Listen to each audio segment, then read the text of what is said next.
There we go. All right. I already said it to you, Coach, but like I said, I'm so excited to have you. I've always been a huge fan of your work, all of the fighters that you've produced, literally over a few generations of boxing now of great fighters.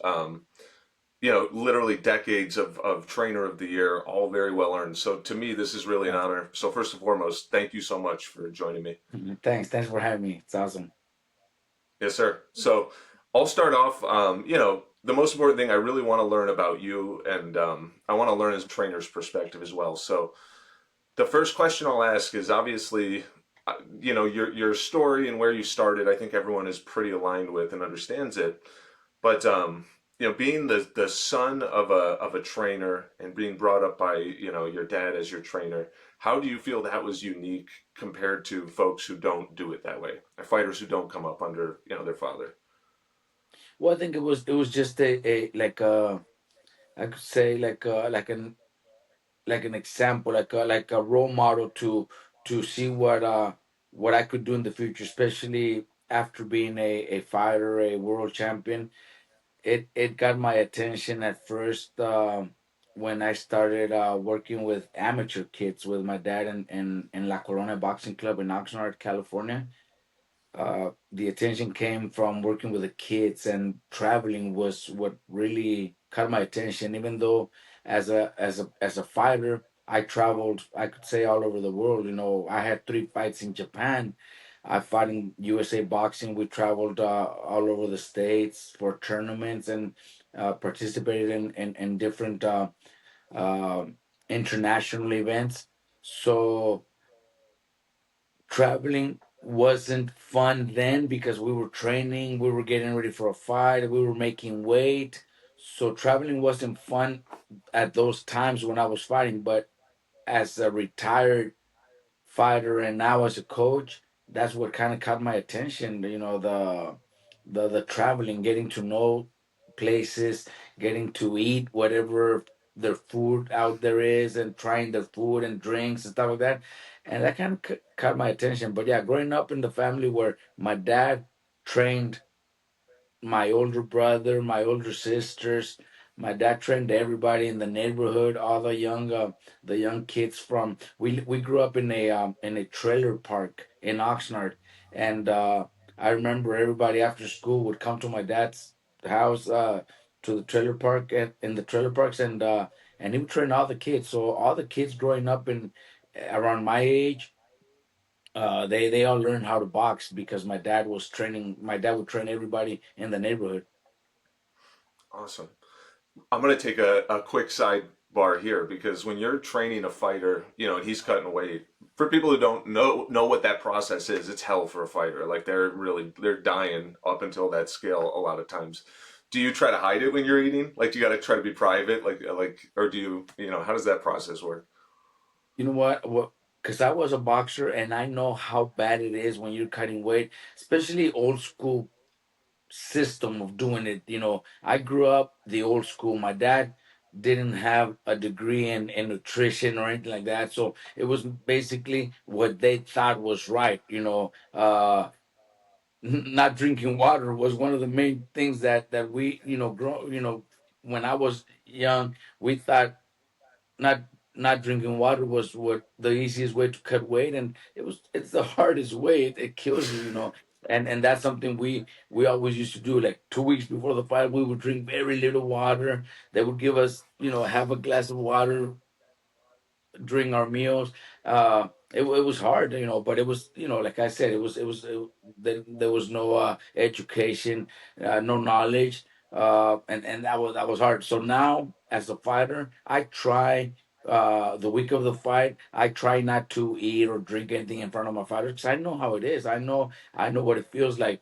I used to do it before. I haven't done it lately because nowadays all the big promoters, as you probably know, they all do the weigh-ins early in the morning. They do, like, if the fight's on Saturday, they do the weigh-ins at 8 a.m. So there's no need to do what I used to do. But a couple years back, I wouldn't have breakfast. I wouldn't eat nothing until after the weigh-ins, just to, not to show my fighters because I'm not around them. They're in their room and they're just waiting for the weigh-ins. But just personally, because I know what it's like to wait to wait all day until your first meal after you weigh in. So I would do that. I wouldn't eat any breakfast until after the weigh-ins. Then that's when I would go to eat. But now that the weigh-ins are early, well, most of the top promoters do the weigh-ins at 8 in the morning, and then obviously the fighters can go have breakfast. And sometimes I'll go have breakfast with them. Awesome. Um, so your dad, this is actually a funny story. I just remembered this. So I remember when the WBC was doing, or they were doing a tournament all around the United States, they would bring a fighter with them. And when they were in Chicago, they'd actually brought Mikey. So Mikey Garcia, your brother, had come, and I remember I met him. And I shook his hand. He's very polite. And as I was walking away, I told my friend I was with, I was like, "Yeah, his dad killed himself to raise that family. He was an almond farmer. He had to pick almonds out in the fields, and Mikey was Right. far away, and it meant enough to him. He ran back up to me. He touched me on the shoulder. He goes, "Hey," and I go, "Yeah." He goes, "It wasn't almonds. It was strawberries. My dad picked Oh, strawberries." yeah. Like he took so much pride in it, and Yeah, so yeah, yeah. so I gotta You know, imagine in your I was gonna correct you after you stop after yeah. you were finished with the topic. I was gonna say no, it wasn't almond. It was strawberry because almonds is more in Central California. We're in Southern California, so almonds is huge. From what I understand, like a nine big percent, like 90% of the world's almonds, they all come from Central California. So that's just Wow. but now in Southern California, it's strawberries. That's what my dad worked at for. Man, I would say 20 to 30 years. My dad and my mom both worked picking strawberries for many, many years. And I mean, I'm sure you've been asked this question a bunch, but I personally believe in the American dream so much. And I think it's an incredible thing when parents do all they can to give their kids a life. Were you aware of how hard your parents were working and all the sacrifices they were making when you were younger? Or was that something you came to understand as you got older? I think we came to understand as we got older because in Oxnard, where we grew up, like everybody was doing the same thing. It's not like my parents were the only ones. Everybody, every friend in school, everybody at the trailer park where we grew up, there's still there. The trailer park's still there. I would say there's like 130 trailers, where families live. So it's a big community. So we all grew up uh, having the same thing. Parents waking up in the morning, going to work to pick strawberries. We would wake up on our own, go to school, come back from school, find our own meal, get our own food, sandwich, whatever it was. And then when the parents got home, 5, 6 p.m. is when, we would get ready to go to the gym. Like I told you, my dad would train us right there in the trailer park. But it was the same thing for everybody. In school, same thing. Everybody going to the school, hundreds or maybe sometimes even thousands of kids in the same school. Most of them had the parents working in the fields, so it was something that in Oxnard it was like common. It was normal to grow up. Us going to school, our parents going to go work in the fields and doing the same thing. So it was normal. It wasn't like something we seen like, oh man, I feel so bad for my parents because they're working so hard, but while other families are enjoying life. No, everybody went through the same thing. So Yeah, Oxnard was, because it's not the same anymore. A lot of things have changed, but Oxnard was one of those towns where people that came to Oxnard to live in Oxnard were there to work in the strawberry fields. gotcha. Gotcha. It's sort of like the steel towns or like oil towns. Like there's one economy and everybody knows what it Correct, is and, exactly, and pretty where much, everyone's pretty working. much. Correct, Um, correct. but I mean, I gotta imagine after working day in and day out, your dad's probably aching. He's probably sore. It's probably not easy to train you and a bunch of kids in boxing. So how do you think he made that work? Why did it work? Look, my dad tells us a story that when I was born, I was born sick. I guess that they didn't give me a chance to live. But my dad says that he grabbed my hand and said, "No, my kid's gonna make it. One day he's gonna be world champion." I was 2 days old. I was just my dad said one day he's going to be world champion. You know, I don't know, how it is. I don't know. People have different beliefs. My dad is, very, very, believes in God, and that, what you really want, you could accomplish, and you could really, if you set a goal, just don't give up, and do what you want to do, and it'll happen. So he believed in that, and pretty much came true. So he was always. I don't remember one single time growing up where my dad and my mom went out, which it was they had the right to do it. They worked all day, Monday through Saturday, and I don't. I've talked to my sisters before, and I've told them, look, do you even remember if my dad and my mom on a weekend, on a Sunday, left by themselves to go have dinner, or go have a drink, or go to a party, go to a nightclub? Never. And they had the right to do it. I could go out with my wife and have a drink, have dinner with friends, but they never did. All they had in mind was to raise their family, do the right thing, and provide for us. I don't remember one single time that they ever went on their own on a vacation or anything like that. So that's all they had in mind, just raise their family and provide. That's I respect that. I love that. I think that's I agree with you. I think that yeah, everyone needs balance, but I respect parents who go all in for their family. That's what it's all about. That's 100% what 100%. it's about. Um, so your dad, did he have a background in training fighters, or did it start with you and the kids in the neighborhood?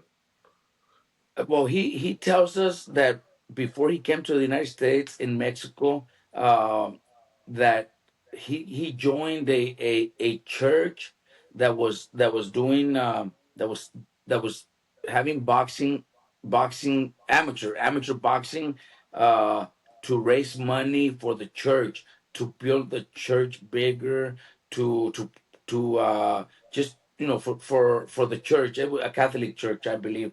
And he says that he joined that church to start boxing, and the priest is actually the one that got him into boxing. He says he had a few amateur fights, never turned pro, because at a young age he was already working to help Yeah, his parents bring in money for the house.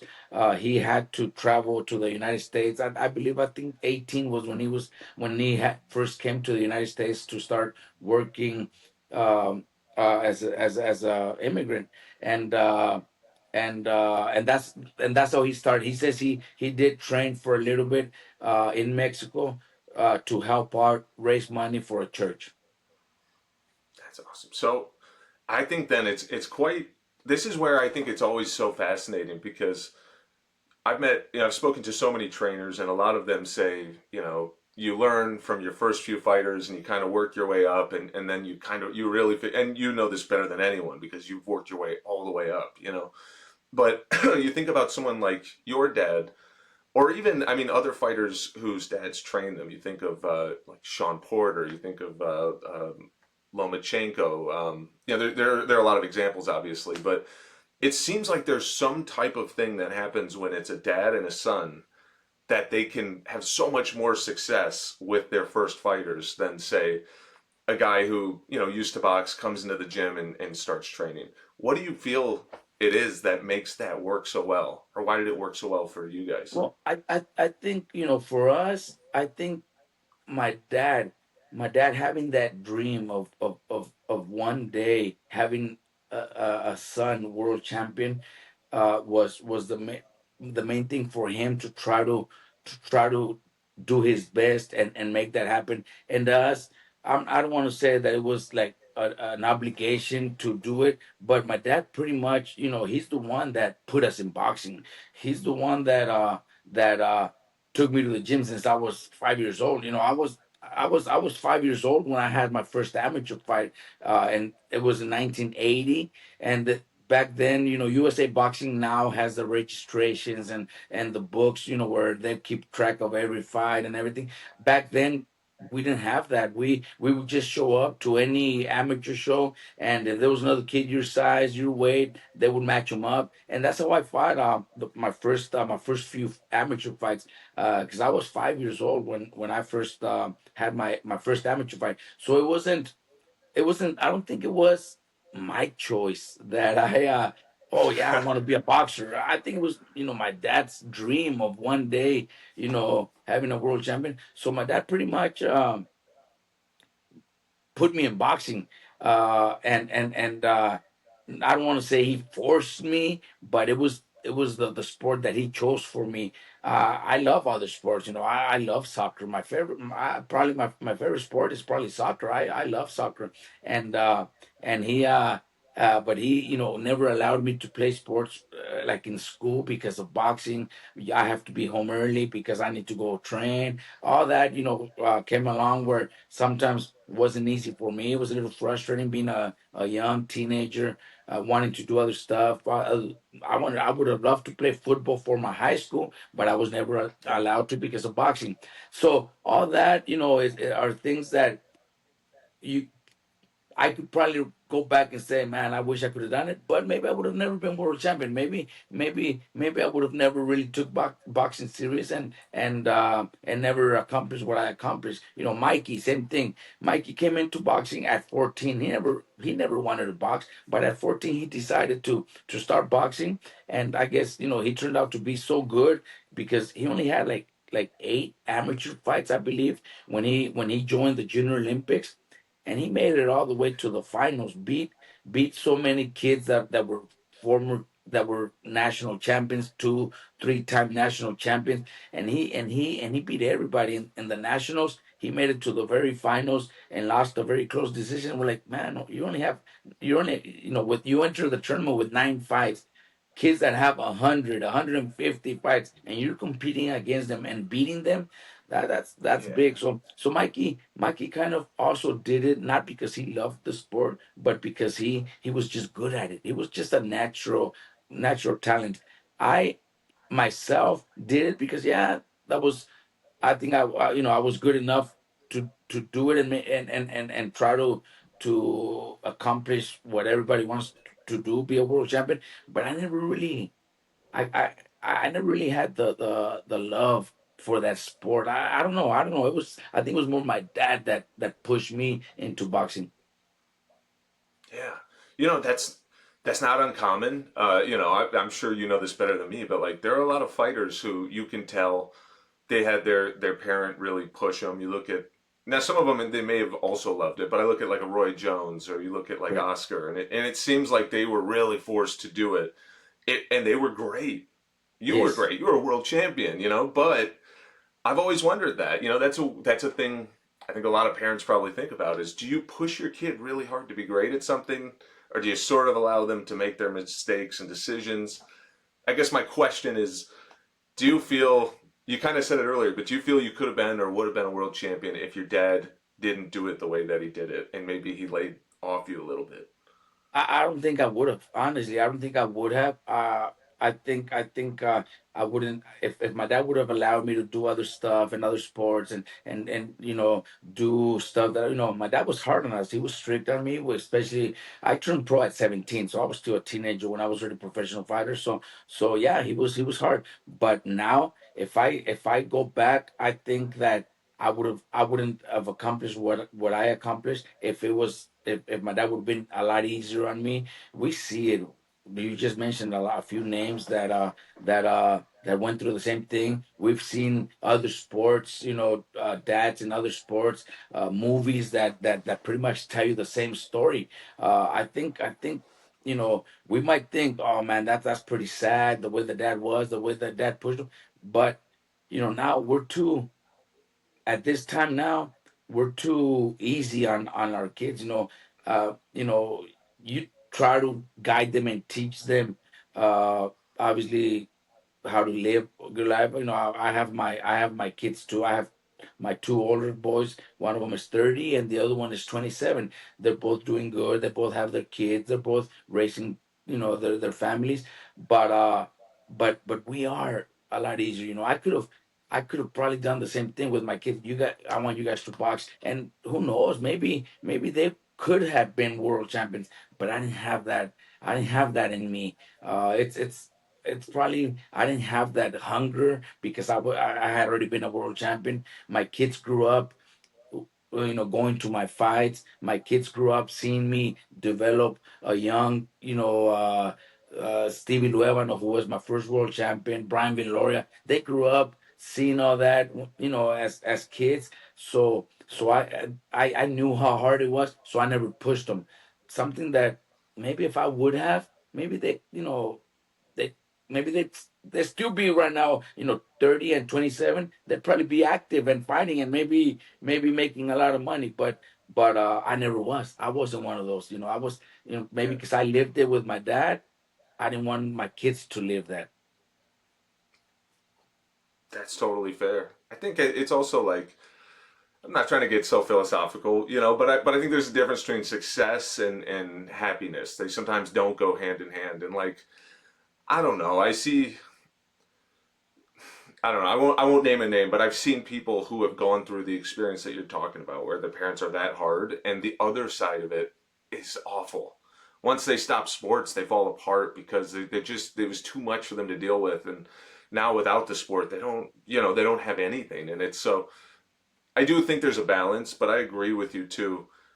People, if you want to be successful, people need to learn how to do hard things. Kids need to learn how to do hard things and to work hard. And I agree with you. I don't think we do that. I, as a dad, sometimes don't do it as much as I should. And I try to always, show them there's a hard way to do things and it's going to get you further. But it's a tough thing, right? 100%. And we've mentioned names. We've talked about, obviously my family, my success stories, but we could also go back and see, growing up here in Southern California, and just stories that we hear from people, fighters from Mexico. We know that, you know most of the time, a big percentage of fighters end up in the streets, drinking, drugs, all that. So we see a good success story. You mentioned a few names, that parents, father and son, have been very successful. But then there's also those stories that are sad, that end up, pretty sad, to a point where people feel sorry, where fighters are actually asking for help. So I guess it's just a story where if the dad stayed humble and kept, in this case my dad, even after myself and Fernando Vargas became champions, and my dad finally stopped working in the strawberry fields. uh my dad didn't change.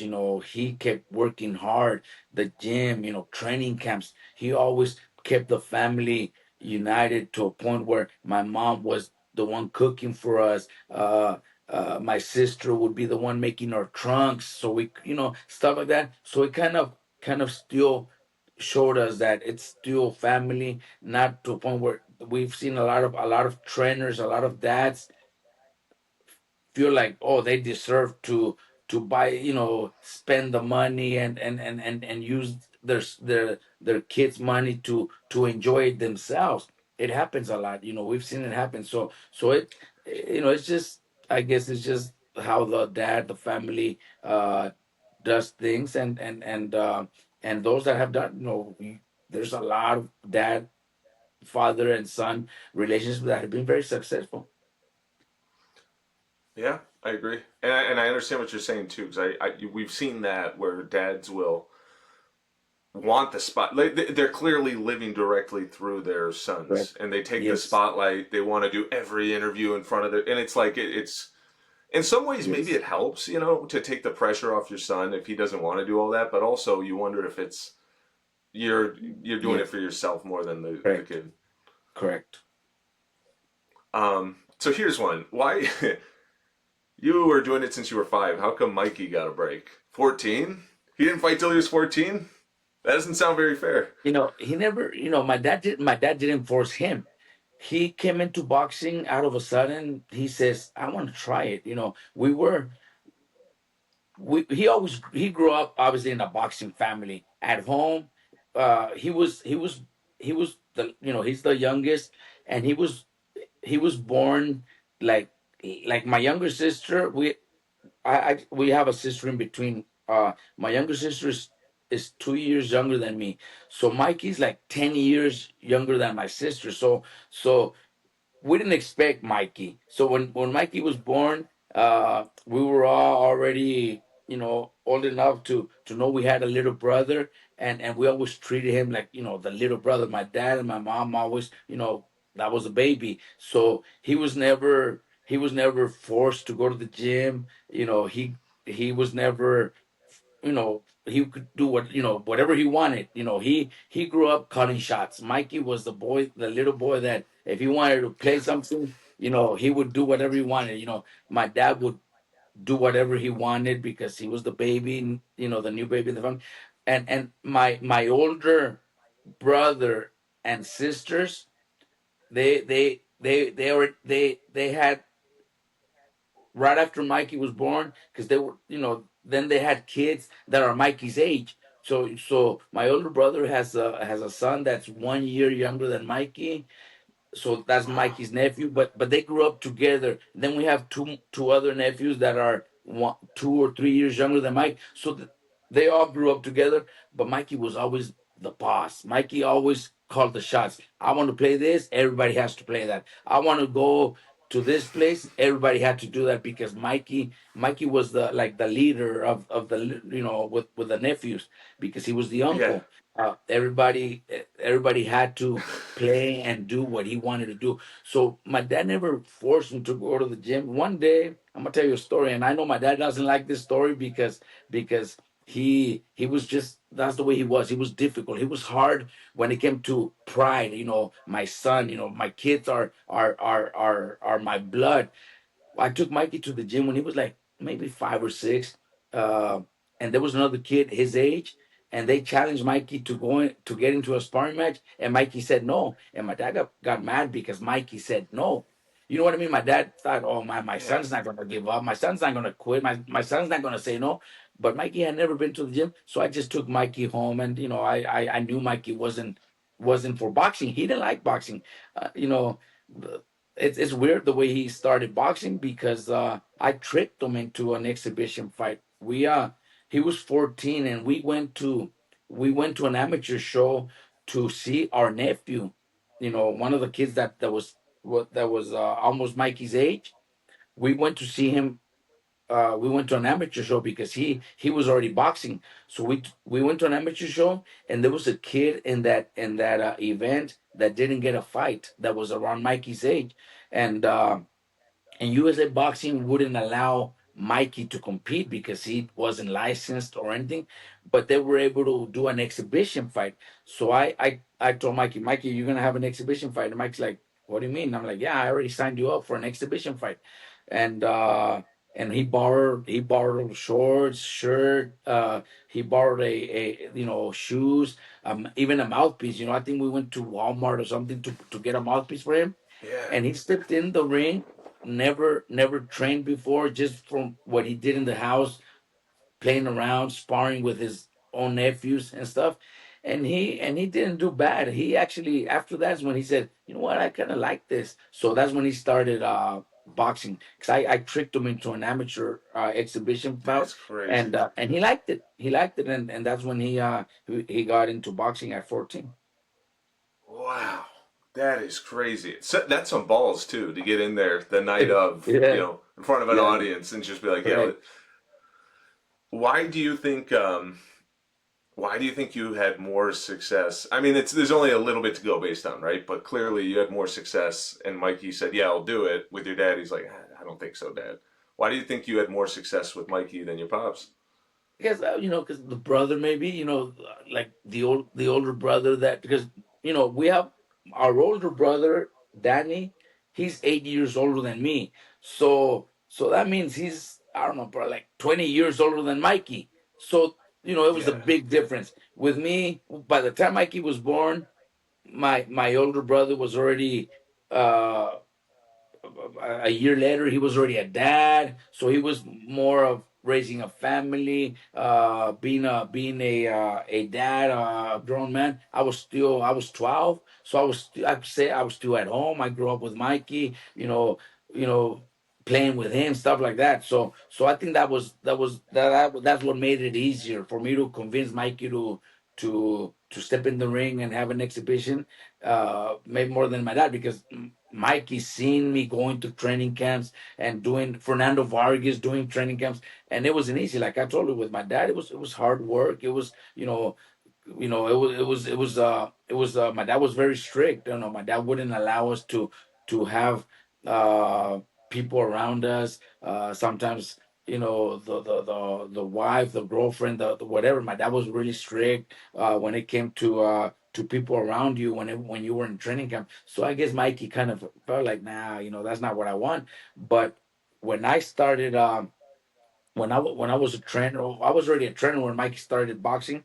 So he's seen, that for me it was more, I was doing it more for fun, because I told you earlier, the traveling, I'm able to travel and enjoy wherever we go. So traveling with the amateurs was also fun, just having fun, going to different places, different cities. And I guess that kind of, Mikey seen the difference from me to my Yeah. dad. Yeah, I guess that is a world of different. It's still a hard business. You still It's get punched in hard. the face. There's Yeah, no but avoiding that's not, that. But and that's the reason I try to make it fun. Even the gym, when we were training with my dad, it was training military style. You have, with us here in my gym, I think the fighters are happy. They enjoy because they get in. They're having fun. Even if it's a hard day of sparring, the guys still feel comfortable because we enjoy it. We have fun. We love it.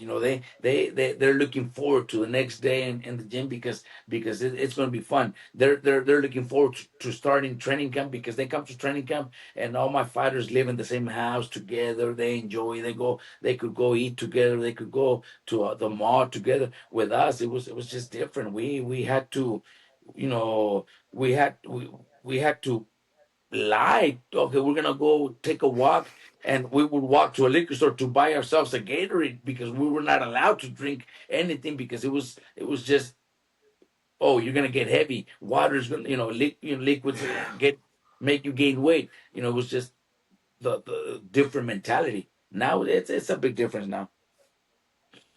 now I have a few questions. I'm going to take one quick step back. So yeah, so with Mikey, he's a young kid, but he's right around that age that's pretty perfect to get into boxing and develop into a professional.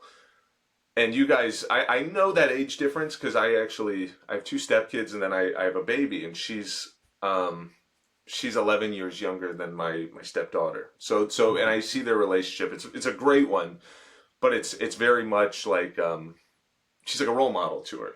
She looks up to her a lot. Now, when you're bringing Mikey up and training him and all this, like, what are things that are unique to training your brother versus training somebody that's not your brother? Like, what do you do differently? What are some tricks that can work in that situation that you couldn't use elsewhere? I don't think and I don't think it was that it was different because he was my brother. When we were in training, and especially during the fights, I never seen Mikey as my brother. He was my fighter. And I think he's seen it the same way. He didn't, during the fights, during training camps, he's not my little brother.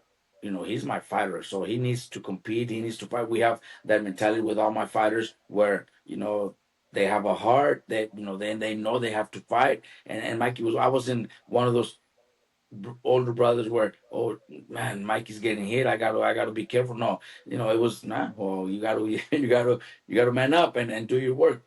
But when it came to Mikey, Mikey was Mikey was I, smart in the ring, that Mikey never needed us to push him or be hard on him, because he was always so good at what he did that there was time in the corner during a fight where we didn't say much during the break, like instructions because he already knew what he had to do. He knew what he was supposed to do. I would give him instructions and he would laugh and he's like, you beat me to it, but yeah, I know that's what I got to do. He knew exactly what was going on. He knew what I was going to tell him. So it was actually very easy with Mikey because he uh he was smart in the ring. He was very smart. He knew the punches that he needed to be aware of. He knew he didn't need us to remind him. Other fighters, you have to scream at them. You have to tell them what to look out for and what to throw. Mikey wasn't that guy. Mikey was the boxer that already knew before we told him. He already knew what he had to do. There was rounds where Mikey, you started too slow. Mikey, you're giving away the first two rounds because Mikey was very patient. He always took his time, and Mikey would tell us, "Don't worry, I'm gonna get this guy. I'll knock him out in a couple more rounds." Stuff like that. Where to a point where we're like, man, he knows he's good at Yeah. he knows he would tell us. Me and my dad would be, Mikey, you already gave away the first two or three rounds. What's going on? You got to pick it up. I am, just give me some time. I'll knock him out in another couple rounds, and then he will go out and do it. That's the way Mikey was. So we never really had that pressure because he's my brother, or urgency of screaming at him, or being mad at him for not doing it, because we knew he was going to do it. Nice. And I have to imagine when you have a guy like him, or now obviously you have a lot of great fighters too. You got Virgil, you got Bam, you got all these great fighters. But if they're all living together, how much does it help to have a guy like that who's so disciplined and so focused and hardworking? How much does it help when you have a community setting like that to have one guy like that to really kind of be a leader or something like Look, that? that's the other young fighters that are getting started now. Bam and Virgil, who are in a different level with purses and everything, they get their own place when they come to training camp. But in the gym, Virgil trains in the first session, and Bam trains in the second session. 'Cause I have two sessions: 10 in the morning to 12, and 12 to 2. So Virgil starts in the morning, and the group there with Virgil, they all look up to him, because he's the obviously the star, the big name, uh, and they all focus and see what it takes to become a big star, big name. The second group that comes in with Bam, same thing. Bam comes into the gym, friends with everybody. There's not one single one of my fighters that comes in and wants that special treatment, special attention. They all come in and they're all part of everybody. Virgil is the most humble kid. He's there teaching the other young fighters stuff that they need to learn. Bam does the same when he comes with his group. The rest of the guys, they all, like I told you guys, well, like I told you, they all live together. They all uh, do everything together. On the weekends, they do hang out.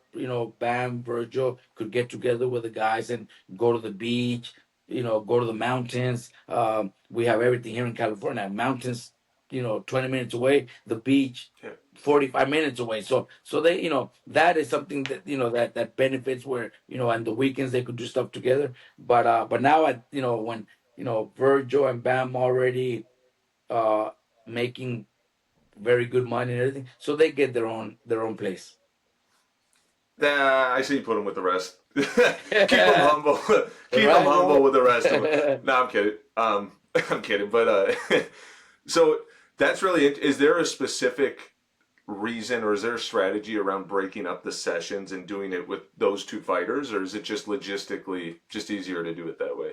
Well, it's easier because we have a lot of fighters. We have too many fighters, and it's easier because, yeah, we finish up with Virgil, and by the time we're finishing up with Virgil is when Bam is coming in.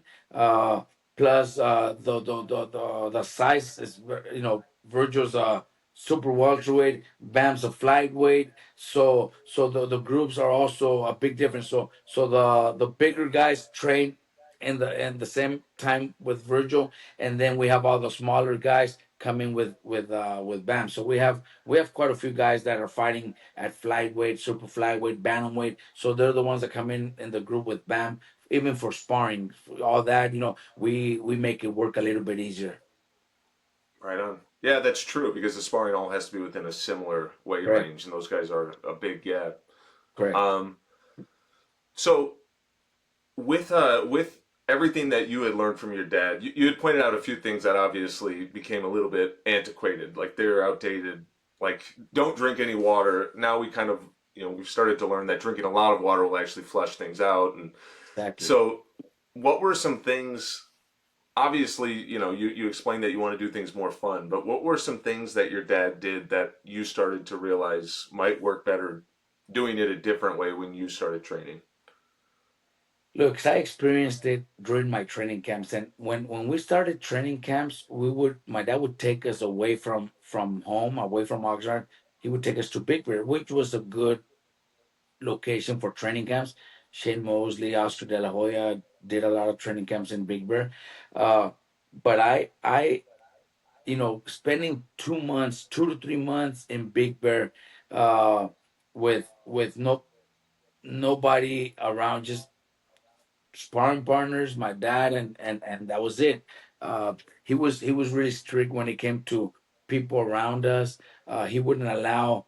Uh, by that time, by the last few fights of my career, I already had my kids. I already had my wife was already with me. Uh, no visits. My dad was really even hard on phone calls. No distractions, and I felt like, man, maybe that's the way it has to be, because that's the old school way. But it came to a point where I just got discouraged. I just thought, like, is this really what I want to be doing? Where I'm in camp 3 months, 2 or 3 times a year, and missing out on my kids growing up. uh, all that was pretty hard, and I thought it was the right thing to do, because everybody else was doing it. Everybody else that we knew was doing the same thing. We did a lot of training camps with Astro De La Hoya, and he was always up there, but he had his best friend with him. He had people visit him once in a while. Uh, we were not allowed to do stuff like that. So when I became a trainer, I felt, look, I think it's better when I was. I'll go back to when I was in training camp. If there was a weekend for some reason that we would have to uh, drive home for a weekend, maybe a press conference or maybe a media workout or something, and we would come home and we would spend some time with the family, my kids, my wife. Next Monday, I would be full of energy. I would be energized, because I seen my family. That kind of gave me energy, and I never told that to my dad, because he would still say no, it's not allowed. I think that was a big difference. Fight week, fight week. We're in Vegas, wherever the fight was. Fight week. There was no chance my dad would allow my mom, my sisters, my wife, my kids to come and say hi, just to say hi in my room. No, he's getting ready for a fight. He's focused. No distractions, nobody around until after the fight. So it wasn't easy. I know that, okay, my wife and my kids are already around, but my dad doesn't allow them to be around me. My dad's not allowing that. With Mikey had all his success, 4 division champion, and every day he would, after training, he would go home to his girl, to his wife, his kids, and he still had more success than Yeah. than than me, or Fernando Vargas. Who Fernando was very successful, but was only a 1 division champion. Mikey became a Yeah. 4 division champion. We, allowing that. Sometimes in the gym, a friend, a cousin wants to visit, my dad never allowed that. Now I allow it, and it makes a big difference. I think the fighters are have more energy. They're happier during training camps. So I think my dad sometimes still criticizes that, but we see that it's giving me results. That's a Bam, great point. Bam's in training camp right now. For the first 2 weeks of his training camp, his girl and his daughter are with him, and he's happy. He comes to the gym with sometimes he brings them to the gym. They sit in the in the sofa. They're watching him train. His daughter, she's like 1.5. She's running around. That's happy. Bram's training and he sees his daughter there. I think that's energy. Man, that's the reason I want to do it. When my dad, with my dad, there was no chance I could do stuff like that. Well, I mean, it's incredible that you learned from that, though. Yeah. And you found a different way to do it. And also, like, I say this with a ton of respect for your father because clearly he was a very good trainer and a very good, dad. But clearly, you've had more success doing it your way than he did with his. Because Yes. it's not just Mikey. I mean, look at over decades of Correct. success doing it your way. So, I mean, I think the proof's in the pudding. I mean, you Correct. can clearly see the evidence. Um, Yeah, I you tried it my know, way, and it's worked, and it's been working so good that I don't think there's a need to change anything. yeah. So also speaking of having success over decades, over a long period of time, I have to imagine there are some things that work really well and you stick to the basics and you're consistent. But everybody grows. Everyone's always growing. That's the one thing that's always common with people who are very successful. Um, what have you learned? Let's say from 10 years ago you were very successful, but now we're 10 years later. What did you learn in that span of time?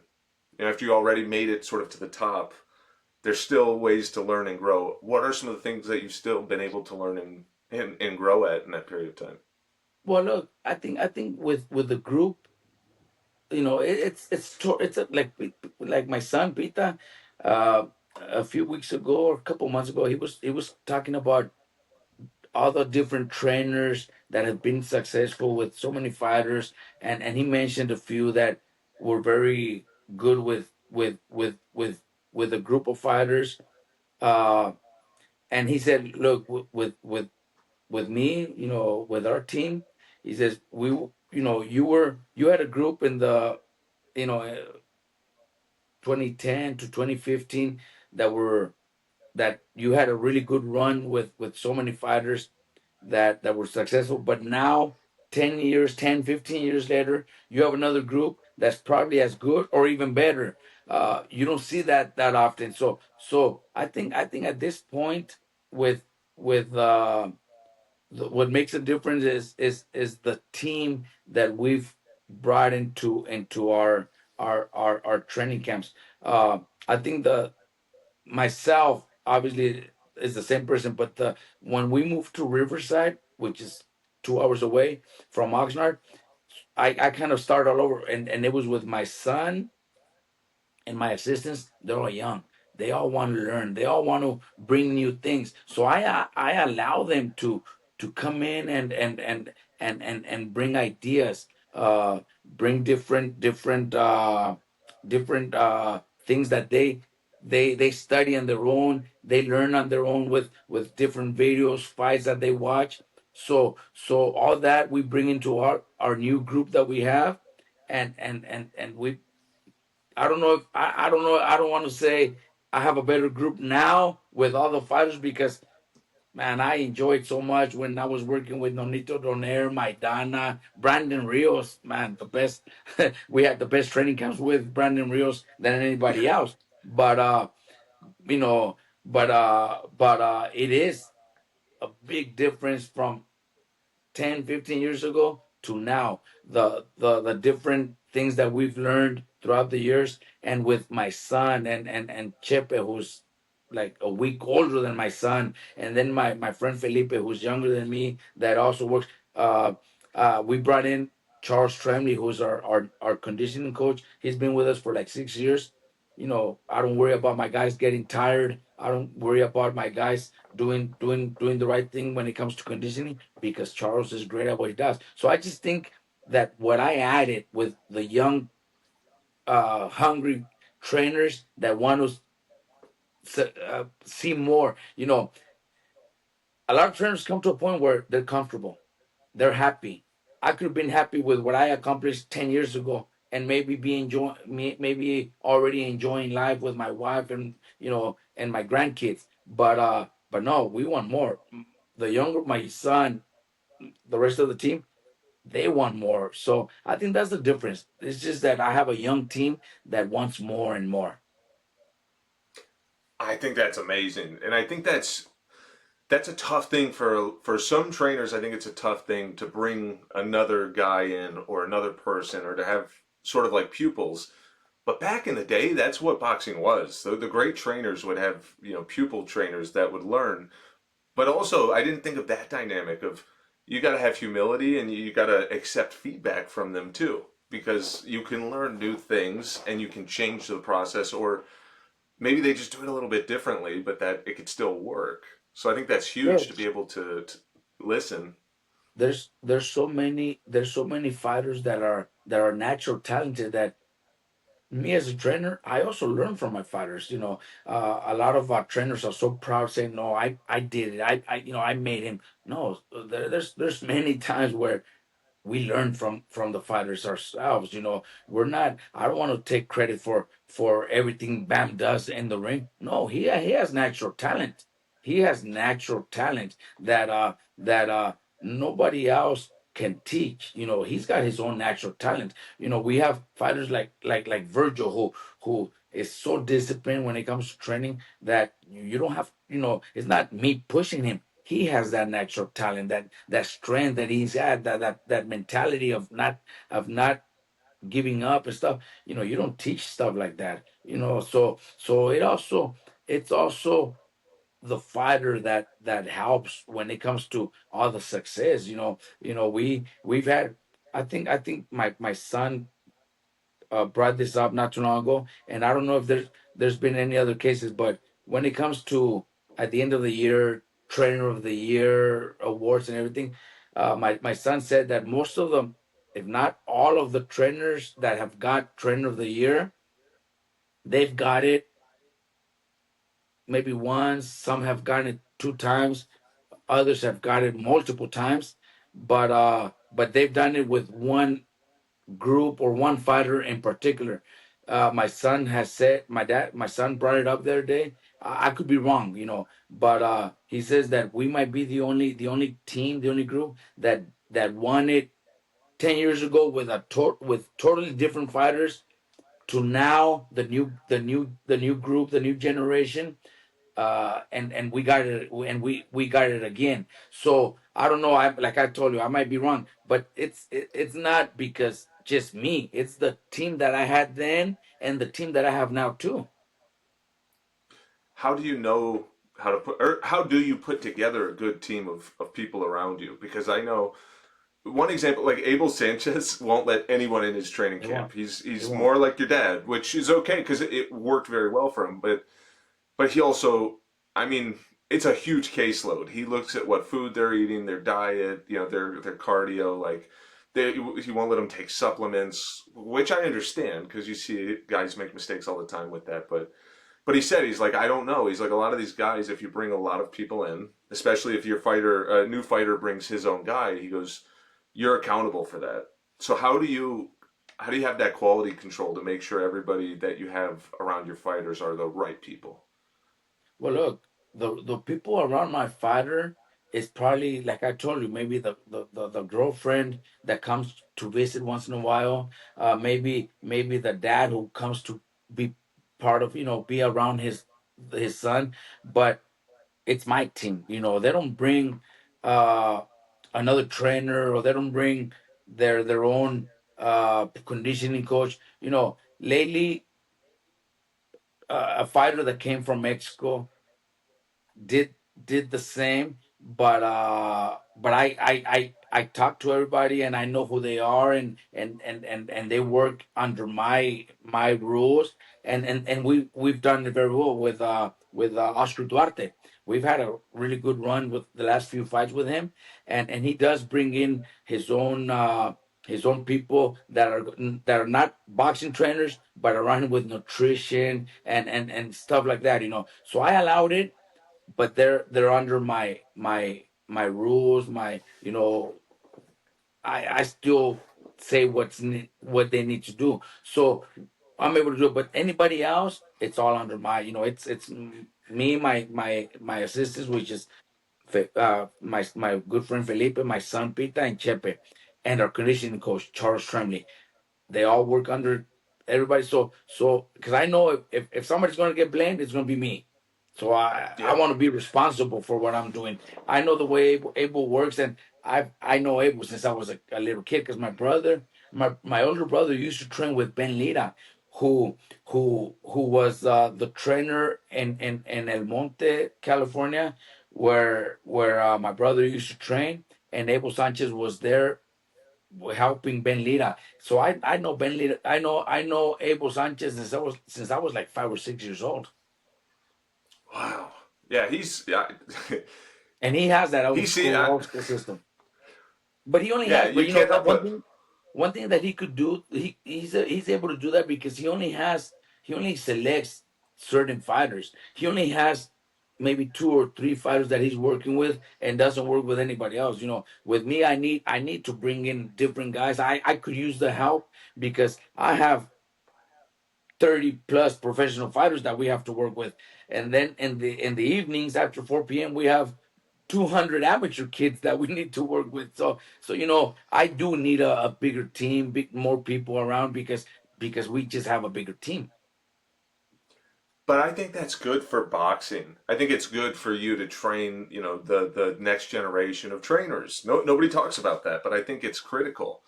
And they're gonna, I think that's how they're going to do it. I think of, it's funny. It used to be the Reynosos. It was a father and son, and now Right. it's the son. It's his show. But 10 years ago, it wasn't like that. It was about 50-50. And I think like that's how it should be. And he's a great trainer, and he's learned so much from his father. But I think that's good. I think that's a great thing. And also, yeah, I was going to ask that too, but I think that it's been answered. Like, how do you manage such a big caseload of fighters? You could probably only give so much attention to each of them. Yeah, we just have a great team. We have a great team. Focus on the ones that are closer to their fights. The rest are still training hard and still doing their work. When it comes to conditioning, Charles works really good with them. So that's why they keep coming. They stay because they know they love the work. And you're in a position where you get a lot of really, really talented fighters. They'll come to you. They seek you out. And some of them, like you said, like now I might be ignorant on this. I don't know if Bam came to you or if you had trained him from amateur. Did he come to you originally? Bam was 15 when he started training with us.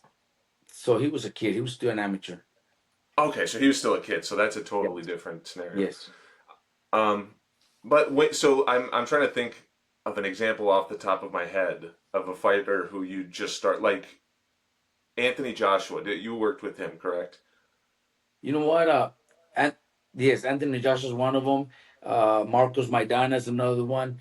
Look, I think what through the times that years ago, my second world champion Brian Viloria, who was an Olympian, became a world champion, but then towards the end, I think is when they brought him to me after he had already lost his world title.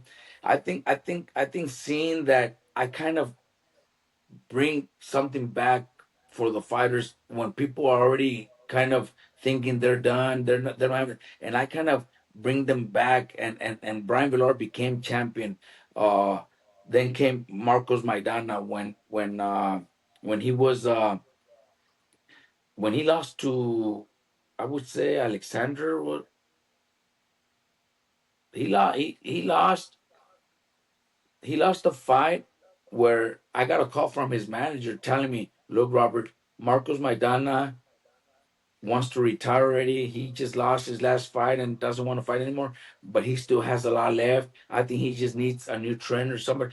So they brought him to me, and everybody knows, we did very well when he beat Broner. Then he had those two Mayweather fights and everything. So I think a lot of people call me or see me when they see that maybe their fighters need some help. And I think that was the case with Anthony Joshua when they called me, because when they were looking for a new trainer, because he was going through some bad moments, loss, a loss and stuff like that. So I think that's the like the what people look up, like right now there's so many fighters that I would think, "Shit, maybe I wouldn't mind trying to help them out. Maybe I wouldn't mind having them in my team to see how well we could do, even though maybe he's lost a few fights. Maybe he's not going to become champion anymore.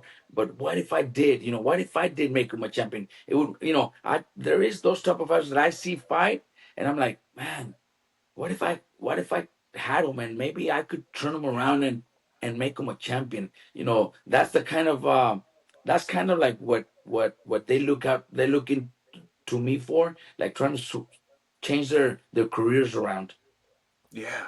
So that's kind of the magic to it, right? It's you sort of said it. It's like there was a spark or a fire and it's kind of gone down.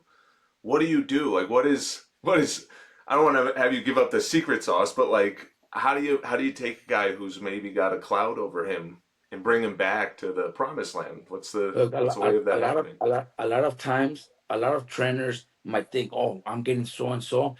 I got to show them that I'm the best," and very hard, very strict, and yeah, it works. But you also have to become a friend. You also have to become part of their life. Uh, the rest of the team. You have to make them feel at home. You have to make them feel everybody in the gym needs to be his friend. Every trainer needs to get to know him better, get to talk to them, get to invite them to dinner one day, breakfast on a weekend. We Yeah. need to become part of the family. We need to make them feel like they're in the family. I think that was one of the main reasons Maidana became so successful after he wanted to retire, because when he came to my gym in Oxnard, he made a lot of friends. He made people that he's still friends with, years after he's retired. He's still friends with them because he made friends. He made a new family. I think that's what the fight. That's what I like to make the fighters feel like they're at home and they have a new family. They have new friends. They have a new trainer, but also a friend that they could talk to, that they could trust. That's what makes it better. That's something I haven't heard many people speak on. A lot of trainers is actually having that human connection, that element of like feeling a part of something.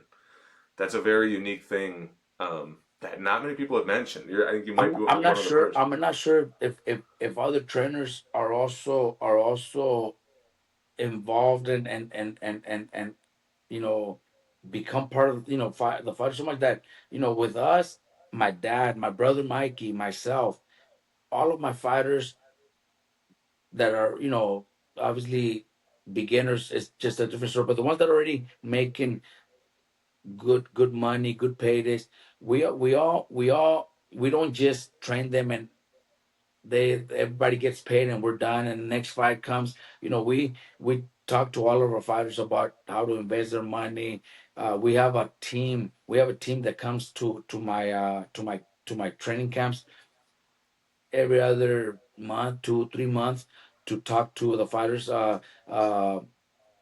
investors, guys that talk to them about what to do with money, especially when it comes to taxes. A lot of fighters don't know what to do and they go crazy, and they have to pay hundreds of thousands of dollars and they don't have Yeah. it left.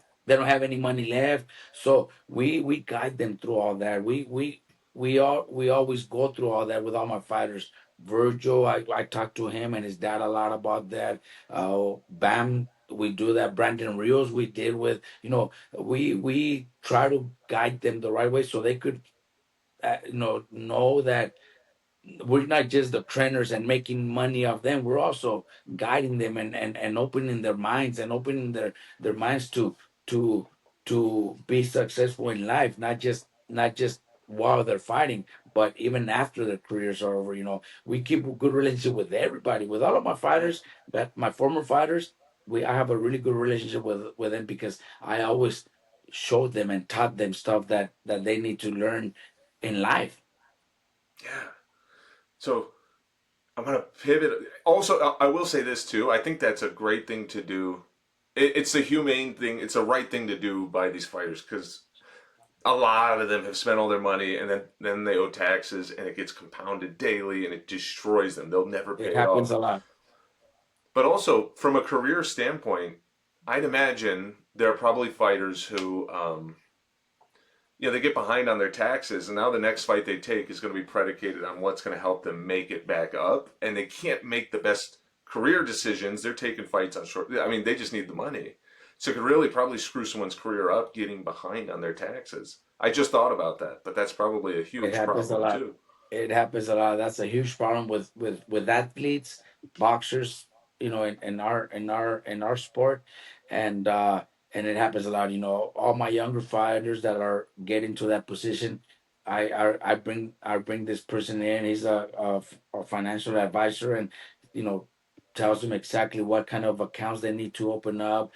Then the first one is for the IRS. You can't escape that one. You could get away with other stuff when it comes to maybe spending and making an investment on a property or something. You could save that for next year or for next fight, but Yeah. the IRS is not gonna they're not gonna give you a break. They come at you right away. So we make sure that our fighters know that they're supposed to pay taxes. They're supposed to, when they have kids, when they have families, you know education for your kids, all that is a big part. So we guide them. I'm not saying they all do it, but at least we guide them. We try to do our best. Well, like anything, you can guide a horse to water, but you can't make them drink Mhm. it. Like you can only give Exactly. them so much guidance. Exactly. Um, from a, are you tight on time, coach? Just want to make sure I'm not going I'm over on pretty you. sure, because I have to be at the gym right now by 10, so Do, I need to be pretty quick now. oh, okay. Then I'll let it off with one more question then.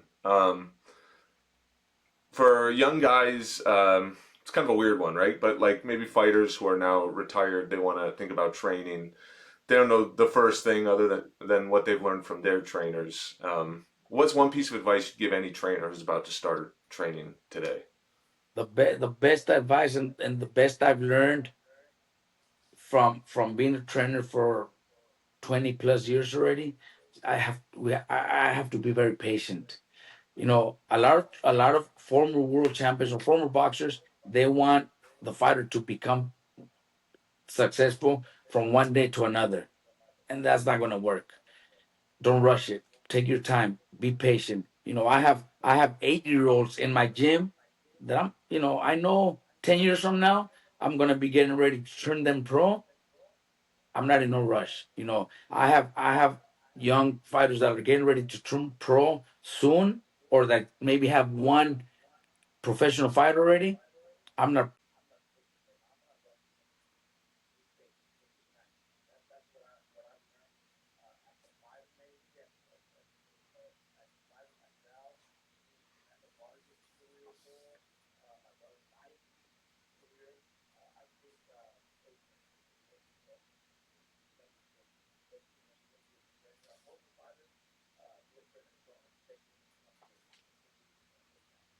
Awesome, coach. Thank you so much. I'm so grateful. This was awesome. The pleasure was so much mine. Thank you so much for joining me and doing this with me, coach.